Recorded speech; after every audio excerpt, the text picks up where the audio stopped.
one guy, Frank Harbor, put together 10 things that we know about Jesus Christ for sure. And the 10th one was the grave, the tomb, was indeed empty. We know this from historical accounts. So the grave was empty. Now, the religious interpretation of that may be a question in your mind. But the tomb was empty. And so all the theories about the resurrection of Christ and how it had to be wrong and it just couldn't be true. I mean, after all, it's so otherworldly. It's so difficult to grasp. Those theories only came up about 1850 and beyond.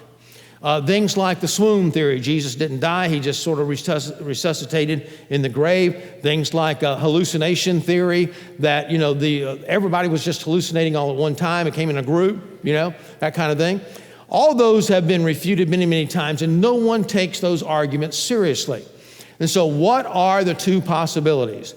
Number one, the Jewish leaders stole the body. Well, if that was true, then why didn't they just produce the body when Christianity began to take over the Roman Empire? When the disciples began to preach the resurrection of the dead, all they had to do was roll out the body and say, here, it's just a myth, it's a fairy tale. They're liars. They've never seen the Lord. They've never seen this Jesus, this Nazarene, rise from the dead, because here's his dead body. Well, they didn't produce the body because they didn't steal the body.